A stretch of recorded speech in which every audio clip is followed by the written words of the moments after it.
Hey everyone, welcome to another video. If you love film or television content, please consider clicking that subscribe button because today I want to do something a little bit different. We're still not getting too many movies released right now. Some are getting delayed because of the writers and actors strike. So after seeing Past Lives, it got me thinking a lot about Korean cinema, and I really want to explore that with you and have a conversation with you all about what makes Korean cinema special and different from American cinema. So without further ado, let's get into it.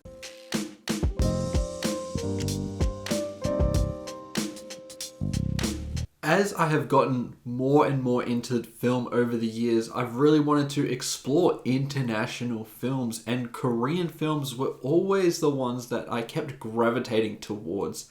And it really saw a massive boom after the release of Parasite, Bong Joon-Ho's masterpiece, which dominated at the Academy Awards and got everyone thinking about how special international films are.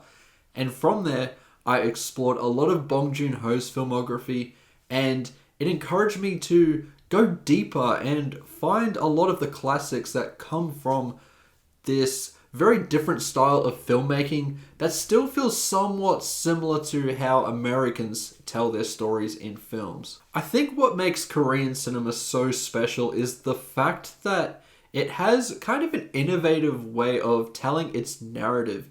Obviously, this isn't across the board, but in terms of some of the greats from Korea, you get a very patient and methodical style of storytelling that always pays off by the end. For me, especially after seeing films like Decision to Leave and Past Lives, you see almost a gradual build up to the conclusion that you never really saw coming.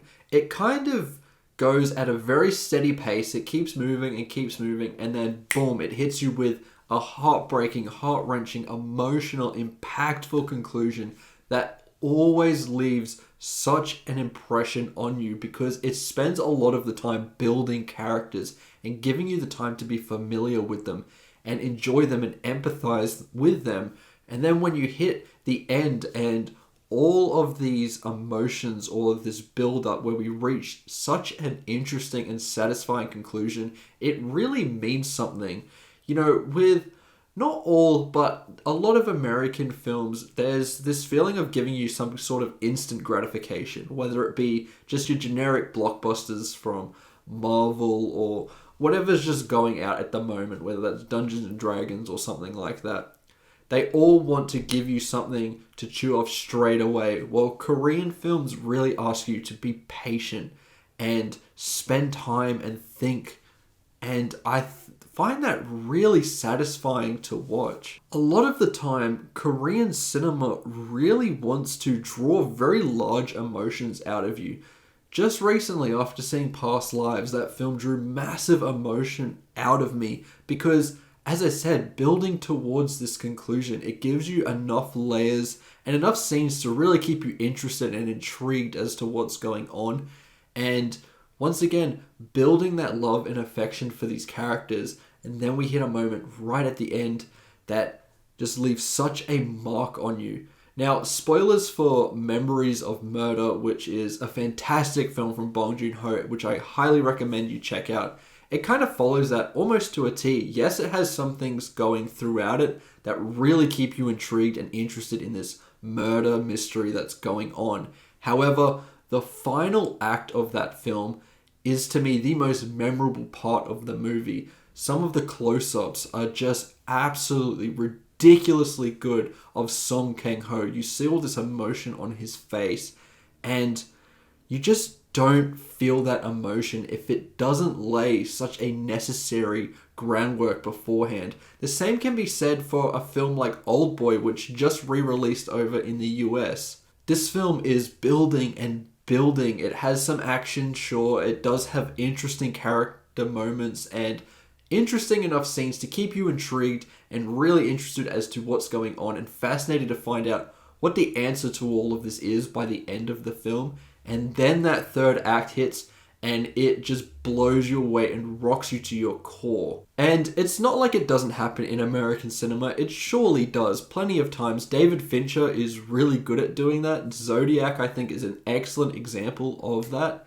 However, it's just what I'm noticing a lot more in Korean cinema. It seems a lot more prevalent than American films, and it does it incredibly well. A lot of the things that I really remember about all of these classic and incredibly moving Korean films is those final 15 to 30 minutes, because they're so satisfying and give you such emotion. And because of that, because of this story structure, because of the way that it visually tells its story at times, the way that they edit it, especially in Park Chan-Wook's case, is what differentiates it from American cinema. What makes it feel so distinct and really fascinating and unique to watch. As someone who, obviously I'm from Australia, I watch a lot of Western and American films. That's what I'm exposed to the most. When you're watching a Korean film, it feels so much more different tonally, and the way that it's presenting its narrative, that I just find that so refreshing and unique. And they play with tone a lot too, which I just really adore watching. Once again, going to Memories of Murder, it's a very serious and devastating film about this series of murders and this killer who they're just constantly trying to catch, and they just can never get that lead they need to find the answer. But in these fight scenes, there's just this dude randomly drop kicking dudes every now and then, and it's absolutely hilarious.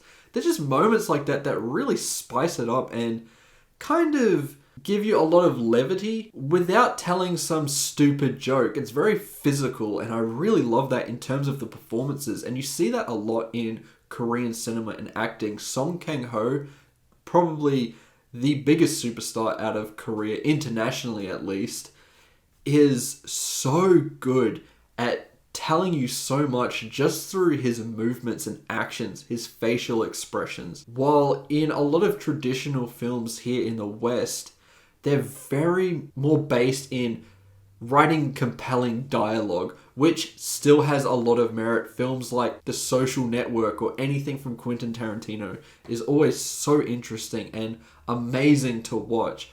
But then you just have this different take on things with a lot more physicality and non-verbal acting that I just love seeing. And then we're getting this wave of Korean American films, which I absolutely love again. Minari, which released in 2020, was my favorite film of that year. Was just such an emotionally charged movie that had me feeling a lot and left such an impression on me that I've only seen the film once, but I can remember so much of it because I adore it that much.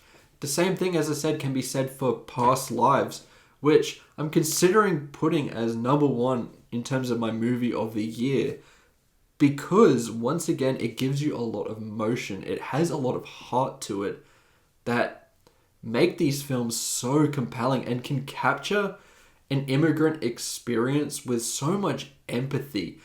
These filmmakers have lived a lot of these experiences, and it's just very fascinating seeing this perspective. And once again, I've said this before on this channel, that's why I think representation really matters, because you get different perspectives, you get different styles of storytelling, which keeps things fresh, keeps things unique. We're always crying out for unique and original films, and we get it a lot of the time here. I also have to say they're very daring with their narratives, almost in a very sneaky kind of way. I felt that a lot with Oldboy, which once again, I'm not going to spoil that movie for you if you haven't seen it. Go check out that re-release or see it for yourself on Blu-ray or something, because the film is absolutely amazing. It has all these action sequences and it has this mystery plaguing it all throughout. And then we get into some very dark subject matter that just leaves a pit in your stomach by the time you finish it, because it does not shy away from confronting and dark source material and this narrative that makes you feel really uncomfortable. Memories of Murder does that at times. Parasite does that at times. And I think it's very daring, it's very bold, and you just don't see that very often. And I think, once again, That's what makes them so beloved and special. Now, I'm not going to say that I think South Korean cinema is better than American cinema, because I just don't know if that's the case. There's a lot of fantastic American movies. But in terms of consistently delivering such high quality releases, I very rarely get disappointed when I watch a Korean film.